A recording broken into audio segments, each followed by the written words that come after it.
in like season 4 of like the anime, the main antagonist was called Luceimon, and when you see him, I guess I didn't. It's obvious when you look at the silhouette now that it's an angel, but I guess I couldn't tell because the TV I had at the time. But it's like a child angel, and it's so not what you expect, despite how he talks.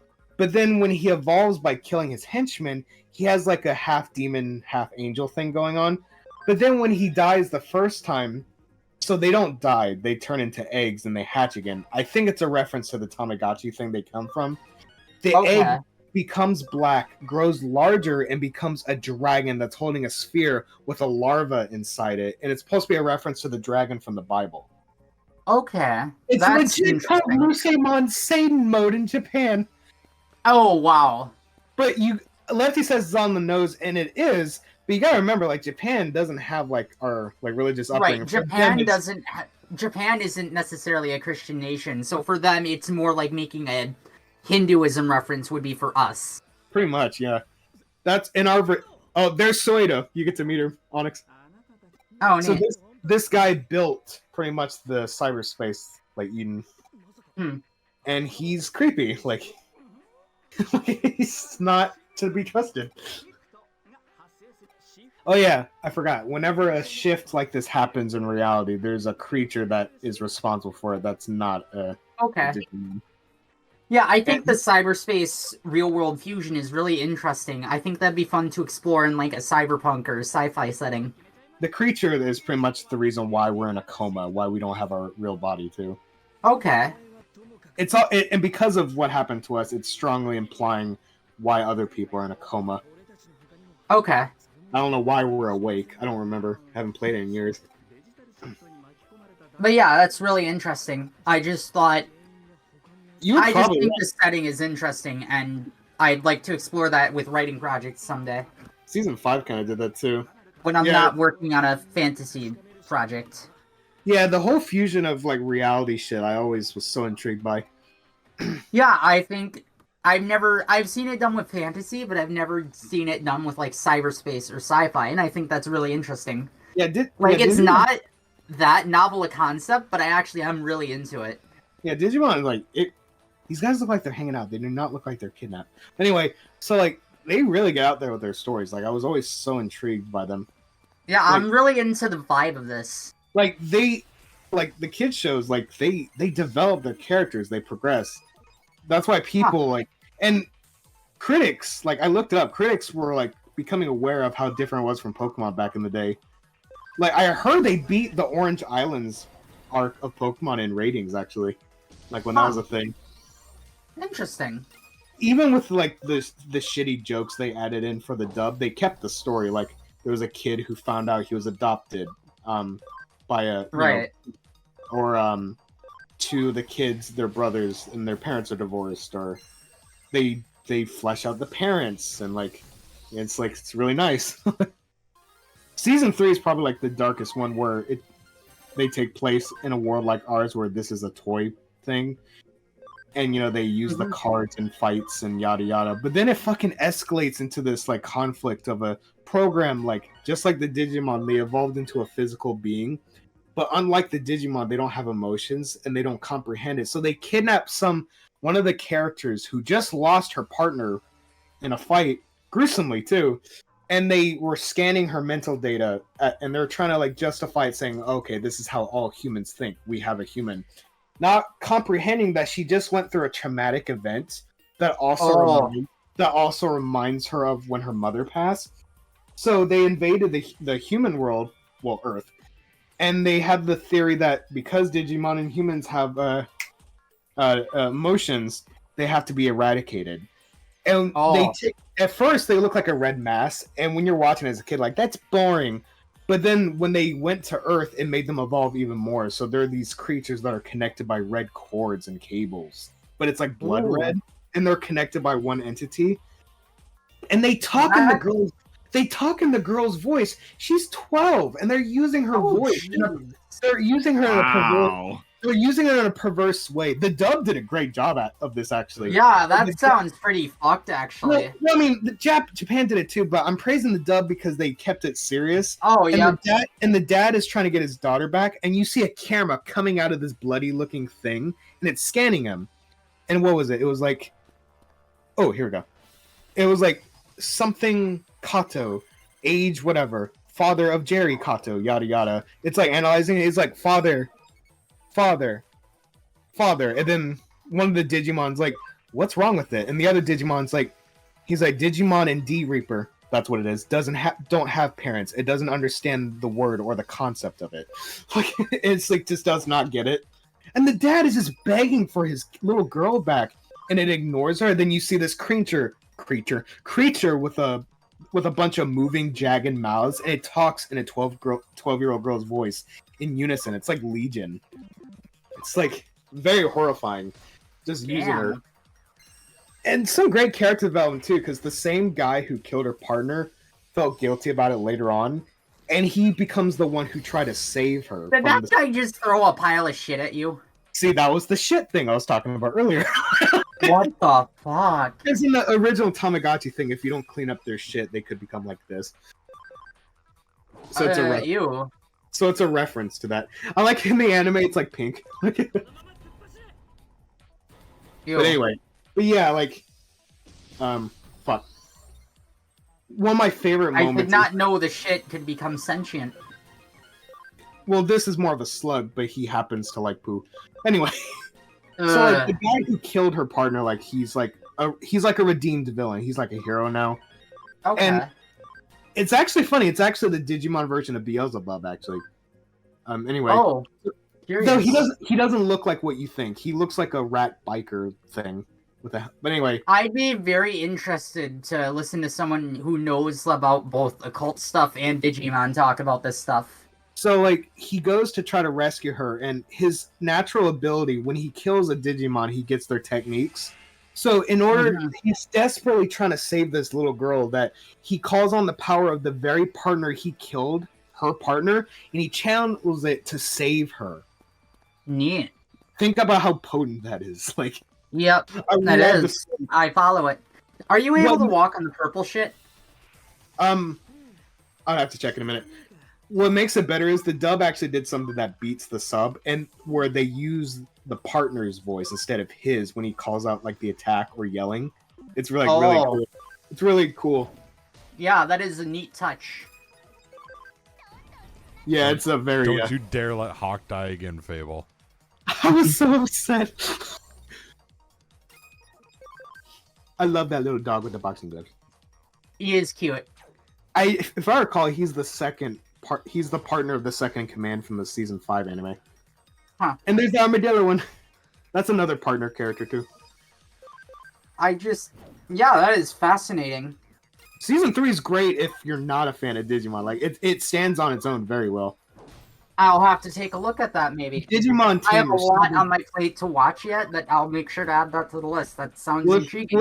If you do, it's called Digimon Tamers. Whether sub or dub. I would say sub just because if you want the original, but unlike the other seasons, the dub tries its best to keep it like serious. Fair enough. I'm not really familiar with sub versus dub debates, so I don't care either, but like I can see the criticism. I'm just not familiar with it because I don't really watch anime. I mean, it really comes down to like whether or not the dub is actually like handled particularly well. Okay.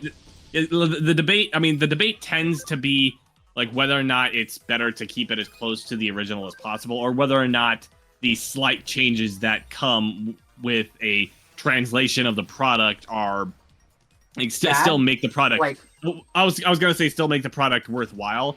It really does. Actually, like, degrade it. Well, it's not just that they degrade it. It's also sometimes a case of the dubbers adding or like losing like certain elements that were in the original. Like one example. One of the most bizarre examples I've ever seen is Ms. Kobayashi's Dragon Maid, because in the Oh, dub, no. yeah, you know exactly where I'm going with this. Yeah, I think I do. But yeah, in the dub, there's this one part in the latter half of the first season. There's this one scene in the latter half of the first season, where the titular Dragon Maid Toru is greeted by her another of her dragon friend Luca, who happens to like have a very what? Oh no, sorry. Go ahead. Okay, yeah. Like so these two characters. There's Toru and then there's Luca. They're both dragons in their humanoid forms, and Luca has a very perverse design, shall we say. She also tends to dress. Titty. Just say that. God damn it. Okay, fine. She's got big titties. and she has a habit of dressing in rather skimpy clothing.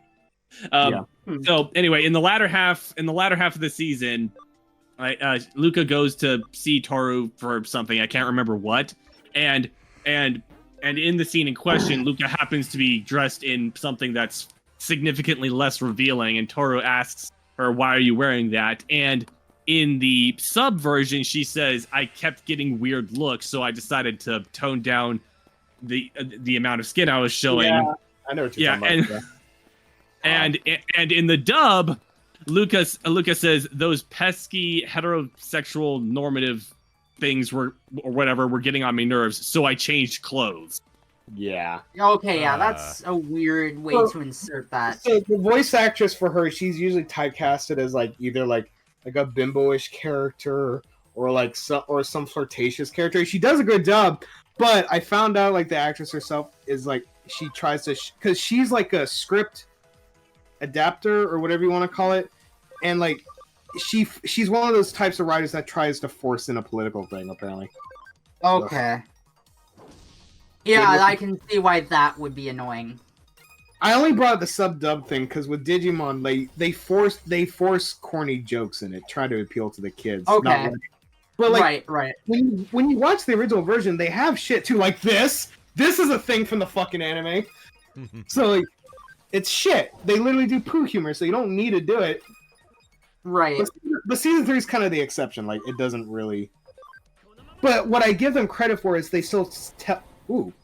They still tell the core story, like how what was it? Obviously, there's certain scenes that are edited out, like gun and alcohol shit. I get that. So example, near the end of the show, the little sister of the main character gets sick, and he's really freaking out more than you probably think he should, and it's because he's reminded of an incident where, she's always a frail kid. And he remembers how he really wanted to go outside and play, but he was bummed out he had to watch his sister. And he's 7, so bear that in mind. Right. He brings her out, and she is playing with him, but she falls over due to the high fever, and the hospital gets involved. And I never saw this in the dub, but you knew what happened because he's clutching his face. She slapped the shit out of him. He's like, "How could you do that? You knew she was sick." She was pissed. And his little sister saying "I'm sorry, I just didn't want to let you down." He felt bad about that ever since. So it reminds him. It reminds him of that. That and the fucking villains are hunting them down like animals outside doesn't help it either. So yeah. So while they still have corny jokes now and then, they still tell that. It's not like it's not like fucking 4Kids where they replace the most mundane of foods to the point where I might call them xenophobic. Right. So I'll give Saban jelly-filled donut. I'll give Saban and Disney credit for that. They keep the story and the Japanese shit. They keep the Japanese shit too. Right. The only thing I do think some of the jokes in the Pokemon localization were funny. It is funny. The one about Vikings in Minnesota. There are dub jokes that are funny. In the Digimon movie, you can tell this is a dub joke where, it's the kid's exposure to a Digimon for the first time. But unlike the TV show, the movie, which has a higher budget, it has the rookie much bigger, a small T-Rex size. Oh, thank you. So a truck almost hit them, and the dub joke is "Did you see that? No, I was asleep." but you're driving. That's actually kind of funny. Oh, jeez. It's actually kind of funny. I was gonna say, I'm surprised they censor guns for America. It's because of a kid thing, I guess. I don't know. Even then, that's really weird, because we're actually, like, really lax with the violence we expose children to. I don't know. I don't mean that in, like, a political way, just, like, our media is really violent, apparently. I get the logic, but I guess they didn't want kids to be more exposed. I don't know. It's stupid, either way. I mean, I get it. I just thought it was weird. I mean, it's kind of weird when you think about it that guns are a thing in the Pokemon universe. So I can kind of see like guns being taken out in that sense. No, I don't know. Okay. It just strikes me as being weird. No, you need humans to do shit. It can't just all be the creatures. I remember seeing a fan theory that there was a Pokemon war in the past, so that might be where they come from. I think. Well, there is a war. Like, the movies are canon, so there was a war. Like, before, like, the balls. Like, I mean, like, a war between, like, humans and Pokemon. Oh, maybe. I think that was a thing in the Lucario movie.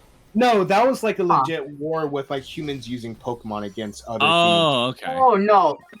Like, using Pokemon as weapons. Yeah, no, I meant that there was a theory that there's a war somewhere before G1 between humans and Pokemon, and maybe Lieutenant Surge fought in it.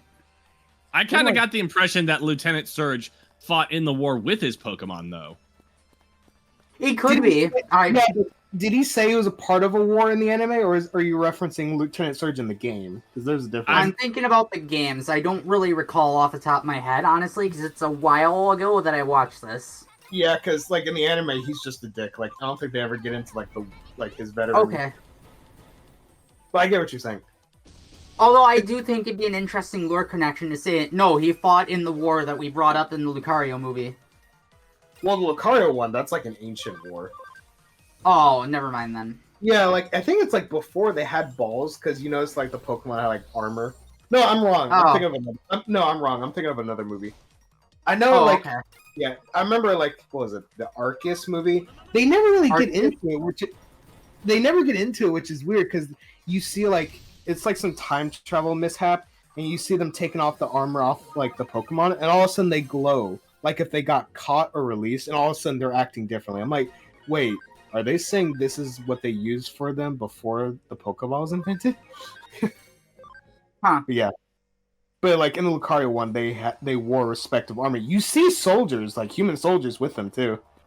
Which is kind of cool. Oh my god, where am I going? Like, come on. Jesus Christ. It's getting annoying. Doesn't help I'm getting distracted. Oh, let's see if I can walk in the purple thing. Nope. Sad. I just fall in. Eternally. I see anti-homeless architecture, and I'm severely tempted to intentionally, like, lay out cardboard or blankets and shit and sleep there. Just as peaceful protest. I walked past this entire goddamn time, and I never noticed I could have gone this way. Son of a bitch! It had the terminal there! That's like a hint! God damn it! Oh. No wonder why Aaron sucks at games. He gets distracted so easy. I see why he sucks. I suck. F. I can see why he says it's hard to do both. I'm tired of looking at... I've never tried to juggle them, but yeah, I can see why. I can see how that'd be difficult. I'm tired of looking at this weed and slug. Go away. Fuck off. Weed and slug. That sounds like some weird... That sounds like some weird street term. Hey, brah, you want some weed and slug? Oh yeah, it does sound like drug slang. You want some slug? It reminds me of a line in Rick and Morty I thought was funny. I was the fly guy. Is like, wait, is this seriously about sandwiches? I'm a fly that runs a restaurant I'm a fly that runs a frog restaurant. I'm a drug lord. There's a million things that are interesting about me, and none of them are sandwiches. And then there's another one where Rick walks out. He's like, yeah, I will, as soon as I find out who shit in my toilet. And the guy's like, what was that? Is he serious? Was that drug slang? If it's drug slang, I need to know. I think I remember that, actually. Yeah, it was the toilet episode. Here's the kidnapper. The Shy Pooper episode, which I thought was really good. Look at that. Shy Pooper. I'm reminded of What the fuck? I'm reminded of a character SMG4 came up with. Oh, really? Yeah. I added a character in one of the more recent episodes, or more recent videos following the shitty-ass anime arc. That's a mangaka, and he can make characters come to life with a magic pen, paintbrush thing. It's funny you say that. Oh yeah, so another thing is, like, in this universe, like, they just think Digimon are like a hacking tool, not knowing they are, like, sentient. So, like, there are certain creatures that can possess an account, and if they possess the account, they're pretty much possessing the person in real life. Oh, I interesting. think if she's acting like this, I think that's what's happening to her. This shit makes me really, like... I see a lot of connections between Digimon concepts that would work in, like, a cyberpunk world. I mean, this is pretty much a cyberpunk thing. I mean, I guess, but... Well, here it is. So this is technically the real kidnapper. That's not good.